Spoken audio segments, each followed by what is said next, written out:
Nous répondons aujourd'hui à une question posée par Christian suite à la diffusion d'un reportage vidéo sur la résiliation d'un contrat d'assurance. Face à quelques impératifs financiers, Christian a été contraint de procéder au rachat de son assurance vie. Après 30 mois de versement à 200 € par mois, soit 6 000 €, Christian n'a reçu que 2 300 €.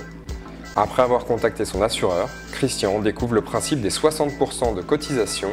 des 2 premières annuités retenues au titre des frais de souscription. Ce principe ne lui avait pas été présenté lors de la souscription du contrat, ni rappelé au téléphone lors de la confirmation de son souhait de rachat. Christian souhaite aujourd'hui comprendre cette situation et connaître les éventuelles solutions. La réponse des experts de News Assurance. Alors, le problème exposé par ce monsieur est un problème très classique de l'assurance vie, bien connu des assureurs, qui s'appelle le précompte de frais.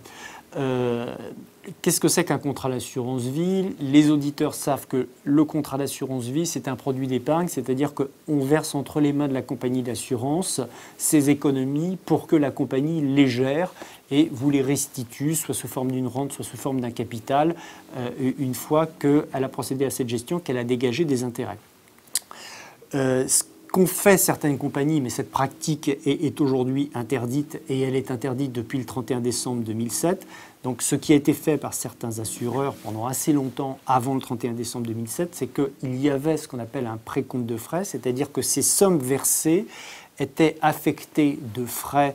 de souscription, bon, qui sont normaux, je dirais, qui sont attachés à tout contrat. Mais dans le cadre du précompte, ce n'est pas les frais d'une année qui sont appliqués à l'épargne versée, c'est l'anticipation de plusieurs années de frais, dans certains cas 20 ans de frais, ce qui fait que même si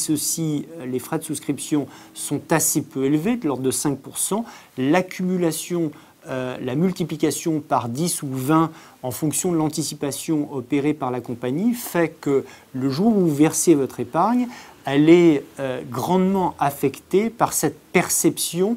résultant du précompte, c'est-à-dire de l'anticipation de tous ces frais sur une période qui est très longue. D'où l'exemple de ce monsieur qui a perdu, entre guillemets, 60% de son épargne qui ont été absorbés par ce précompte de frais, parce que cette anticipation a fait que la quasi-totalité de son épargne a disparu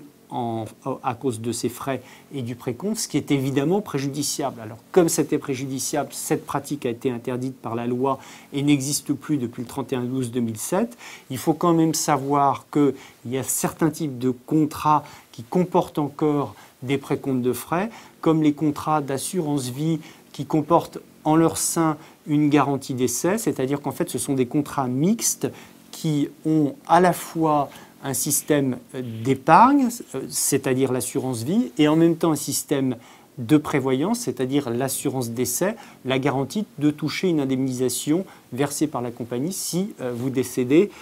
pendant la durée de vie du contrat. Et l'amalgame entre ces deux contrats dans un seul et même produit fait que vous vous retrouvez avec des frais qui sont occultés ou je dirais plutôt difficilement décelables. Et par conséquent, on peut se retrouver également avec un précompte, c'est-à-dire une anticipation des frais de l'assurance décès affectant les premières primes versées lors de la souscription du contrat ou dans les mois qui suivent la souscription du contrat, qui font que, là encore, il va y avoir une déception, c'est-à-dire que l'assuré va se retrouver avec une épargne inférieure avec ce qu'il a versé, et évidemment, il y aura une non-compréhension. Donc ce type de contrat est à éviter. Par ailleurs, il y a un moyen très simple de déceler le précompte de frais, c'est que la loi oblige la compagnie à indiquer ce qu'on appelle les valeurs de rachat, donc ce qui vous reste si vous décidez de racheter le contrat sur les 8 premières années à compter de la souscription du contrat dans les conditions générales et sur les conditions particulières. Il faut donc bien se rapporter à ce tableau et s'assurer qu'il y a des sommes ou un nombre d'unités de compte équivalent à l'investissement qu'on a réalisé auprès de la compagnie pour être certain qu'il n'y a pas trop de frais et surtout pas de précompte.